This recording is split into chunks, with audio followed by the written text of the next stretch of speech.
ಆತ್ಮೀಯ ಬಂಧುಗಳೇ, ಹೇಗಿದ್ರೆ ಎಲ್ಲರೂ ಸ್ನೇಹಿತರೆ, ನೀವು ಆಗಲೇ ಸೋಷಿಯಲ್ ಮೀಡಿಯಾದಂತೂ ನೋಡ್ತಾ ಇರ್ಬೋದು. ರೇಣುಕಾಸ್ವಾಮಿ ಒಂದು ಚರ್ಚೆ ಅಂತೂ ಹಿಂದೆ ಸಾಕಷ್ಟು ಆಗಿತ್ತು. ಈಗಾಗಲೇ ಇನ್ನೊಂದು ಚರ್ಚೆ ಏನಾಗ್ತಾ ಇದೆ ಅಂತಂದರೆ, ರೇಣುಕಾಸ್ವಾಮಿ ದೆವ್ವ ಆಗಿದ್ದಾನಂತೆ. ದೆವ್ವಭೂತ ಆಗಿ ದರ್ಶನ್ ಸರ್ನ ಮತ್ತು ಪವಿತ್ರ ಗೌಡ ಇಬ್ಬರನ್ನು ಕಾಡ್ತಾ ಇದ್ದಾನಂತೆ ಅಂತ ಕೂಡ ಒಂದು ಸುದ್ದಿಯನ್ನು ನೋಡ್ತಾ ಇರ್ಬೋದು. ನೋಡಿ, ಇದೆಲ್ಲ ಒಂದು ಕತೆ ಅಷ್ಟೇ, ಸುಳ್ಳು. ನಿಜಕ್ಕೂ ಇದೆಲ್ಲ ಒಂದು ನಿಜ ಅಂತೂ ಅಲ್ಲ. ನಿಜ ಯಾಕಾಗಲ್ಲ ಅಂತಂದರೆ, ನೋಡಿ, ದರ್ಶನ್ ಸರ್ ಅಂತೂ ಏನೋ ಒಂದು ಫಂಗಲ್ ಇನ್ಫೆಕ್ಷನ್ ಆಗಿದೆ ಜೈಲಲ್ಲಿ. ಅವ್ರಿಗೇನೋ ಒಂದು ಹುಷಾರಿಲ್ಲ, ಮತ್ತು ಅವ್ರಿಗೆ ಒಂದು ಕೂರೋಕ್ಕಾಗ್ತಾಯಿಲ್ಲ, ಮಲ್ಕೋಕ್ಕೂ ಆಗ್ತಾಯಿಲ್ಲ, ಅವ್ರಿಗೆಲ್ಲ ಜ್ವರ ಬಂದಂಗೆ ಆಗಿದೆ ಅಂತ ಕೂಡ ಏನೋ ಒಂದು ಸುದ್ದಿ ನ್ಯೂಸಲ್ಲಿ ಓಡಾಡಿತ್ತಷ್ಟೇ. ಆದರೆ ಅದಕ್ಕೂ ಇದಕ್ಕೂ ಸಂಬಂಧ ಇಲ್ಲ. ದೆವ್ವ ಎಲ್ಲ ಓಡಾಡ್ತಿದೆ ನೋಡಿ, ಈ ಥರ ಎಲ್ಲ ಒಂದು ಟ್ವಿಸ್ಟ್ ಇದೆಯಲ್ಲ, ಒಂದು ಏನಂತಂದರೆ ಈ ಸುದ್ದಿಗಳು, ಸುಳ್ಳು ಸುದ್ದಿಗಳು, ಅದಕ್ಕೆಲ್ಲ ದಯವಿಟ್ಟು ಕಿವಿ ಕೊಡೋಕೆ ಹೋಗ್ಬಿಡಿ. ನೋಡಿ, ದರ್ಶನ್ ಸರ್ ಸೇರಿ 7 ಆರೋಪಿಗಳಿಗಾಗಲೇ ಒಂದು ವಿಡಿಯೋ ಕಾನ್ಫರೆನ್ಸ್ ಮೂಲಕ ವಿಚಾರಣೆಗೆ ಹಾಜರಾಗಿದ್ದರು. ದರ್ಶನ್ ಸರ್ ಮಾತನಾಡಲು ಅನುಮತಿ ಕೋರಿದ್ರು ಜಡ್ಜ್ ಕೂಡ ಅಲ್ಲಿ. ಈ ವೇಳೆ ಮಾತನಾಡಿದ ಮೇಲೆ ಕೊಲೆ ಆರೋಪಿ ದರ್ಶನ್ ಸರ್ ಈಗ ಕೋರ್ಟ್ ಆದೇಶ ಇದ್ದರೂ ಕೂಡ ಜೈಲಿನಲ್ಲೇ ಯಾವುದೇ ಸೌಲಭ್ಯಗಳನ್ನು ನೀಡ್ತಿಲ್ಲ ಅಂತ ಕೂಡ ಹೇಳಿದರು ಅವರು, ದರ್ಶನ್ ಸರ್. ಈ ಒಂದು ಕೇಸ್ನ ಅದನ್ನೇ ಇಟ್ಕೊಂಡು ದರ್ಶನ್ ಸರ್ ಈ ರೀತಿ ಒದ್ದಾಡ್ತಾ ಇದ್ದಾರೆ ಜೈಲಲ್ಲೇ. ಏನೂ ಮಾಡೋಕ್ಕಾಗ್ತಾಯಿಲ್ಲ. ನೋಡಿ, ಒಂದು ಕೆಲಸ ಅವ್ರ ಕೈಲಿ ಕೆಲಸ ಅಲ್ಲ, ಕೊರೋಕ್ಕೂ ಆಗ್ತಾಯಿಲ್ಲ, ಮಲ್ಗೋಕ್ಕೂ ಆಗ್ತಾಯಿಲ್ಲ, ಮತ್ತು ಏನೋ ಒಂದು ಅವರ ಒಂದು ಮೈ ಕೈ ಎಲ್ಲ ಕಡಿತಾ ಇದೆ. ಈ ರೀತಿ ಎಲ್ಲ ಹಿಂಗೆ ಅವರು ಮಲಗೋದು ದಿನನಿತ್ಯ ರಾತ್ರಿ ಮಲಗ್ತಾನೆ ಇಲ್ಲ, ನೆಮ್ಮದಿಯಾಗಿ ನಿದ್ದೆ ಮಾಡ್ತಾ ಇಲ್ಲ ಅಂತೆಲ್ಲ ಸುದ್ದಿಯನ್ನು ನೀವು ಹರಿದಾಡ್ತಾ ಇರೋದನ್ನ ನೋಡ್ಬೋದು. ಬಟ್ ಅಂದರೆ ಈ ಸುದ್ದಿ ಯಾಕೆ ಹರಿದಾಡ್ತಾ ಇದೆ ಅಂತಂದರೆ, ರೇಣುಕಾಸ್ವಾಮಿ ಹತ್ಯೆ ಪ್ರಕರಣದಲ್ಲಿ ರೇಣುಕಾಸ್ವಾಮಿ ಈಗಾಗಲೇ ಈ ರೀತಿಯೆಲ್ಲ ದೆವ್ವ ಆಗಿದ್ದಾನೆ, ಭೂತ ಆಗಿದ್ದಾನೆ, ಈ ರೀತಿಯೆಲ್ಲ ಸುದ್ದಿಗಳನ್ನ ನೀವು ನೋಡ್ತಾ ಇದ್ದೀರಾ. ಇದೆಲ್ಲ ಒಂದು ಕತೆ ಅಂತ ನಾನು ಹೇಳೋಕ್ಕೆ ಇಷ್ಟಪಡ್ತೀನಿ. ನೋಡಿ, ನಿಜವಾಗ್ಲೂ ಯಾರೇ ಸತ್ತವರು, ಯಾರೇ ವ್ಯಕ್ತಿ ಆಗಲಿ ದೆವ್ವ ಭೂತಗಳಾಗಲ್ಲ. ಇದೆಲ್ಲ ನೋಡಿ, ನಮ್ಮ ಹಿಂದಿನಿಂದ ನಂಬ್ಕೊಂಡು ಬಂದಿರತಕ್ಕಂಥ ಒಂದು ಮಾಟ ಮಂತ್ರ, ಮೂಢನಂಬಿಕೆಗಳ ಪದ್ಧತಿ ಅಷ್ಟೇ. ಆದರೆ ರೇಣುಕಾಸ್ವಾಮಿ ಹತ್ಯೆ ಪ್ರಕರಣದ ಬಗ್ಗೆ ಸ್ವಲ್ಪನಾದರೂ ಮಾತಾಡಲೇಬೇಕೀಗ.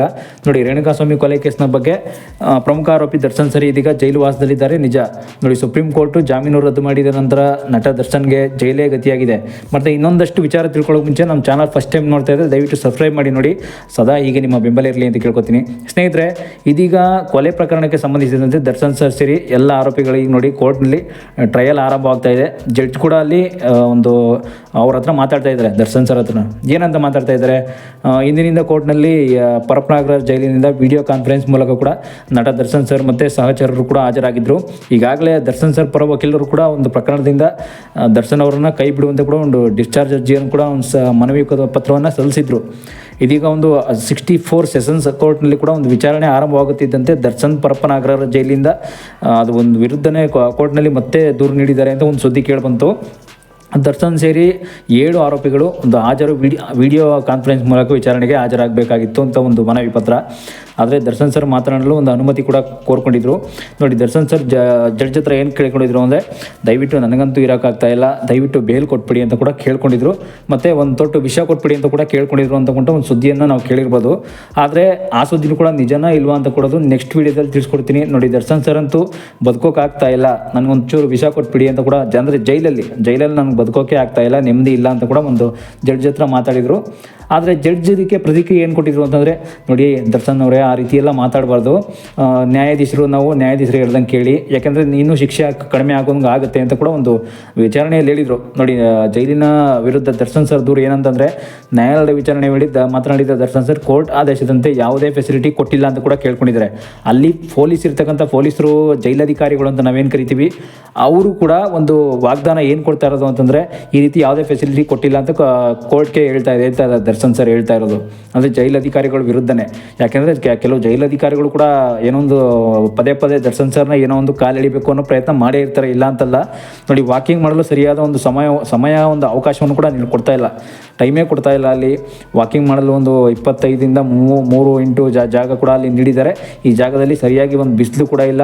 ಬಿಸಿಲಿಲ್ಲದೆ ಇರೋದ್ರಿಂದ ಒಂದಲ್ಲಿ ಯಾವಾಗಲೂ ಒಂದು ಚಳಿಲೂ ನಾನು ಕಾಲ ಕಳಿಬೇಕು, ಒಂದು ಮಲ್ಕೊಳ್ಳೋಕ್ಕೆ ಒಂದು ಹಾಸಿಗೆ, ದಿಂಬು, ಒಂದು ರಗ್ಗು, ಬೆಡ್ಶೀಟ್ ಕೂಡ ಇಲ್ಲ ಅಂತ ಕೂಡ ಒಂದು ಮನವಿಯನ್ನು ಸಲ್ಲಿಸಿದ್ರು. ಆದ್ದರಿಂದ ಜಡ್ಜ್ ಕೂಡ ಈ ರೀತಿ ಒಂದು ಸಣ್ಣದಾದ ಒಂದು ಫೆಸಿಲಿಟಿ ಕೊಡಲೇಬೇಕು ಅಂತ ಕೂಡ ಹೇಳ್ಕೊಂಡಿದ್ರು ಹಿಂದೆ. ನೋಡಿ, ಹಿಂದೆ ಹೇಗಾಗಿತ್ತು ಅಂತಂದರೆ, ಜಡ್ಜು ಕೊಟ್ಟಿದ್ದ ಒಂದು ಜೈಲಧಿಕಾರಿಗಳಿಗೆ ಮನವಿ, ಈ ರೀತಿ ದರ್ಶನ್ ಸರ್ಗೆ ಈ ರೀತಿ ಒಂದು ಸೌಲಭ್ಯನ ಕೊಡಿ, ಒಂದು ಸಣ್ಣ ಪುಟ್ಟ ಒಂದು ಬೆಡ್ಶೀಟ್ ಆಗ್ಬೋದು, ಅವ್ರಿಗೆ ಬೇಕಾದಂಥ ಒಂದು ಲಿಮಿಟಲ್ಲಿ ಒಂದು ಆಹಾರವನ್ನು, ಏನೋ ಒಂದು ಆರೋಗ್ಯಕರ ಆಹಾರವನ್ನು ಕೊಡಿ ಅಂತ ಕೂಡ ಹೇಳಿದರು.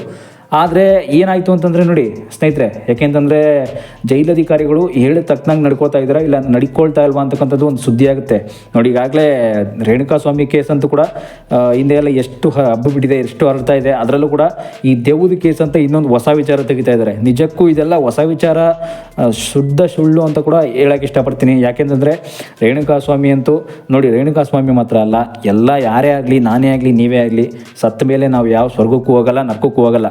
ಕೊನೆಯವರೆಗೂ ಸತ್ತ ಮೇಲೆ ನೋಡಿ ನಮ್ಮ ಯಾವ ಆತ್ಮನೂ ಕೂಡ ಕಾಡಲ್ಲ. ಎಷ್ಟೋ ಜನ ನಮ್ಮ ತಾತ ಮುತ್ತಾತನ ಕಾಲದಿಂದ ನೋಡ್ತಾ ಇರ್ತೀವಿ, ಒಂದು ತಿಥಿ ಎಡೆಯನ್ನು ಕೂಡ ಒಂದು ಇಕ್ಕೊಂಡ್ಬರ್ತೀವಿ ನಾವು.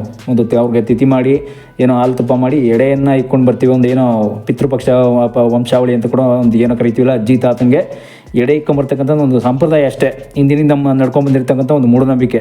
ಅದೆಲ್ಲ ಒಂದು ಬೇರೆ ವಿಷಯಕ್ಕೆ ಹೋಗುತ್ತೆ. ನಾನು ಹೇಳ್ತಾ ಹೋದರೆ ಇನ್ನೊಂದು ಆಧ್ಯಾತ್ಮ ಒಂದು ಪ್ರೇರಣೆಯನ್ನು ನಿಮ್ಗೆ ಕೊಟ್ಟಂಗಾಗತ್ತೆ ಅಷ್ಟೇ. ಸದ್ಯಕ್ಕಂತೂ ರೇಣುಕಾಸ್ವಾಮಿ ಕೊಲೆ ಕೇಸಲ್ಲಂತೂ ದರ್ಶನ್ ಸರ್ಗೆ ಯಾವ ರೇಣುಕಾಸ್ವಾಮಿನೂ ಕಾಡ್ತಾ ಇಲ್ಲ, ಪವಿತ್ರ ಗೌಡಂಗೂ ಯಾವ ರೇಣುಕಾಸ್ವಾಮಿ ಕಾಡ್ತಾ ಇಲ್ಲ. ಆದರೆ ಅವರ ಒಂದು ಮಾಡಿರೋ ಈಗ ತಪ್ಪು ಅಂತ ಕೂಡ ಇನ್ನೂ ಸಾಬೀತಾಗಿಲ್ಲ, ಅವರದೇ ತಪ್ಪು ಅಂತ. ಅದಕ್ಕೋಸ್ಕರ ಅವ್ರಿಗೆ ಒಂದು ಆರೋಗ್ಯಕರವಾದ ಒಂದು ಫೆಸಿಲಿಟಿಯಲ್ಲಿ ಜೈಲಲ್ಲಿ ಸಿಗ್ತಾ ಇಲ್ಲ ಅಷ್ಟೇ. ನೋಡಿ, ಆರೋಗ್ಯವಾಗಿ ಇದ್ದಾರಾ ಇಲ್ವಾ? ಆರೋಗ್ಯ ಇಲ್ಲ ಅವ್ರಿಗೆ. ಯಾಕೆಂತಂದರೆ ಅವರಲ್ಲಿ ಜೈಲಲ್ಲಿ ಯಾರೇ ಜೈಲಿಗೆ ಹೋದರೂ ಕೂಡ ಆರೋಗ್ಯವಾಗಿ ಇರೋಕ್ಕಾಗಲ್ಲ. ದರ್ಶನ್ ಸರ್ ಮಾತ್ರ ಅಲ್ಲ, ಯಾರೇ ಆದರೂ ಅಷ್ಟೇ ಆರೋಗ್ಯವಾಗಿರೋ ಒಂದು ಏನಂತ ನಾವು ಮಲ್ಗೋ ಜಾಗ ಮಾತ್ರ ಅಲ್ಲ, ಅಲ್ಲಿರ್ತಕ್ಕಂಥ ಕುಡಿಯೋ ನೀರಿನ ವ್ಯವಸ್ಥೆ ಕೂಡ ಒಂದು ಶುದ್ಧ ನೀರು ಕುಡಿಯಲ್ಲ ಅಲ್ಲಿ. ಯಾಕೆಂದರೆ ಒಂದು ಶುದ್ಧ ಆಹಾರನೂ ಕೊಡಲ್ಲ. ಸಣ್ಣ ಪುಟ್ಟ ಒಂದು ನಮ್ಮ ಮನೇಲಿ ಊಟ ಮಾಡ್ತೀವಲ್ಲ ಆ ರೀತಿಯೂ ಇರಲ್ಲ ಅಲ್ಲಿ. ತುಂಬ ಗಲೀಜಿರುತ್ತೆ. ಎಲ್ಲಂದ್ರಲ್ಲಿ ಟಾಯ್ಲೆಟ್ ಎಲ್ಲ ಮಾಡೋಂಗಿಲ್ಲ, ಬಟ್ ಟಾಯ್ಲೆಟ್ಗೂ ಕೂಡ ಒಂದು ಸರದ ಒಂದು ಡೋರ್ ಇರಲ್ಲ ಅಲ್ಲಿ. ನಿಮಗೆಲ್ಲ ಲಾಸ್ಟ್ ಟೈಮು ಜೈಲು ಅನ್ನೋದು ವಿಷಯ ಹೇಗೆಲ್ಲ ಇರುತ್ತೆ ಅಂತ ಕೂಡ ಪ್ರಜ್ವಲ್ ರೇವಣ್ಣ ಅವ್ರ ಒಂದು ವಿಷಯದಲ್ಲೇ ಹೇಳಿದ್ದೆ. ಈಗ ನೋಡಿ, ಲಾಸ್ಟ್ ಟೈಮ್ ಇನ್ನೊಂದು ವಿಷಯ ಏನು ಕೇಳಬತ್ತು ಅಂತಂದರೆ, ಪ್ರಜ್ವಲ್ ರೇವಣ್ಣ ಅವ್ರದ್ದು ನೋಡಿ, ಅವ್ರಿಗೆ ಒಂದು ಕ್ಲರ್ಕ್ ಕೆಲಸ ಕೊಟ್ಟು 15,000 ಸಂಬಳನೂ ಕೂಡ ಕೊಟ್ಟಿದ್ದಾರೆ. ಅವ್ರಿಗೆಲ್ಲ ಒಳ್ಳೊಳ್ಳೆ ಫೆಸಿಲಿಟಿನೂ ಕೂಡ ಕೊಟ್ಟಿದ್ದಾರೆ. ಅದಕ್ಕೆ ಸಿಗ್ತಾ ಇರ್ತಕ್ಕಂಥದ್ದು ದರ್ಶನ್ ಸರ್ಗೆ ಯಾಕೆ ಸಿಗ್ತಾ ಇಲ್ಲ ನೋಡಿ. ದರ್ಶನ್ ಸರ್ಗೆ ಒಂದು ವಿಚಾರಣೆ ಏನಂತಂದರೆ, ಅವ್ರಿಗೆ ಸಿಗ್ತಕ್ಕಂಥ ಒಂದು ಫೆಸಿಲಿಟಿ ಈಗ ದರ್ಶನ್ ಸರ್ಗೆ ಇನ್ನೂ ಈಗ ಆಗಲೇ ನೋಡಿ 2 ವರ್ಷ ಆಯ್ತು. ಈಗ ಅವ್ರು ಜೈಲಿಗೆ ಹೋಗ್ತಾ ಬಂದು 2 ವರ್ಷ ಆಗಿದೆ. ಇನ್ನೂ ವಿಚಾರಣೆ ಹಾಗೆ ಕಂಟಿನ್ಯೂ ಆಗ್ತಾನೆ ಇದೆ.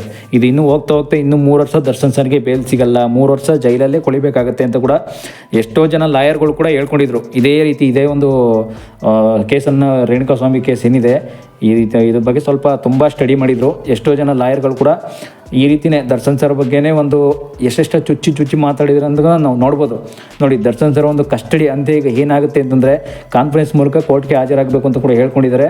ಆದರೂ ಕೂಡ ಜಡ್ಜ್ ಕೂಡ ಈ ರೀತಿ ಹೇಳಿದರು, ಈ ರೀತಿ ಒಂದು ಒಳ್ಳೆ ಫೆಸಿಲಿಟಿ ಕೊಡಬೇಕು ಜೈಲಾಧಿಕಾರಿಗಳು, ದಯವಿಟ್ಟು ನೀವು ಯಾವುದೇ ರೀತಿ ವಿರೋಧ ರೀತಿ ನಡ್ಕೊಬೇಡಿ ದರ್ಶನ್ ಸರ್ಗಳು ಅಂತ ಕೂಡ ಎಲ್ಲೂ ಹೇಳಿಲ್ಲ ಅವರು, ಜಡ್ಜ್ ಅವರು. ಆದರೆ ಅದಿನ್ನೂ ವಿಚಾರಣೆ ಮುಂದೆ ಏನಾಗುತ್ತೆ, ಜೈಲಧಿಕಾರಿಗಳೇನಾದರೂ ಕೈವಾಡ ಇದೆಯಾ, ದರ್ಶನ್ ಸರ್ಗೆ ಕೊಡ್ತಾ ಇರ್ತಕ್ಕಂಥ ಫೆಸಿಲಿಟಿ ತುಂಬ ಕಮ್ಮಿ ಕೊಡ್ತಾ ಇದ್ದಾರೆ, ಹೇಳ್ದಂಗೆ ನಡ್ಕೋತಾ ಇಲ್ವಾ ಜೈಲಧಿಕಾರಿಗಳು ಅನ್ನೋದನ್ನ ನೆಕ್ಸ್ಟ್ ವೀಡಿಯೋದಲ್ಲಿ ತಿಳಿಸ್ಕೊಡ್ತೀನಿ. ಸದ್ಯಕ್ಕಂತೂ ರೇಣುಕಾಸ್ವಾಮಿ ಒಂದು ದೇವದ ವಿಚಾರ ಅಂತೂ ಈಗ ತಿಳ್ಕೊಂಡಾಗಿದೆ. ಇದರಲ್ಲಂತೂ ಇದೆಲ್ಲ ದೇವದ ವಿಚಾರ ಅಂತ ಬಿಡಿ, ದೇವದ ವಿಚಾರ ಎಲ್ಲ ಯಾವುದೂ ಇಲ್ಲ ಇಲ್ಲಿ. ಯಾರು ಕೂಡ ಇದನ್ನು ನಂಬ್ಕೊಳ್ಳೋಕೆ ಹೋಗ್ಬಿಡಿ. ಯಾಕೆ ಅಂತಂದರೆ ಅಂಥ ಒಂದು ಪರಿಸ್ಥಿತಿಗಂತೂ, ಒಂದು ಮನಸ್ಥಿತಿಗಂತೂ ನಾವು ಹೋಗಿಲ್ಲ ಇನ್ನೂ. ನಮ್ಮ ಮನಸ್ಸಂತೂ ಹಿಡಿತದಲ್ಲೇ ಇದೆ ಈಗಲೂ ಕೂಡ. ನಂಬಿಕೆ ಇಡಿ ದಯವಿಟ್ಟು ಎಲ್ಲರೂ ಅಷ್ಟೇ.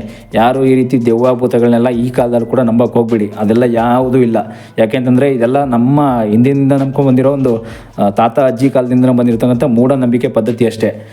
ಆದಷ್ಟು ವಿಡಿಯೋನ ಇನ್ನೂ ಎಲ್ಲರಿಗೂ ಶೇರ್ ಮಾಡಿ. Thank you.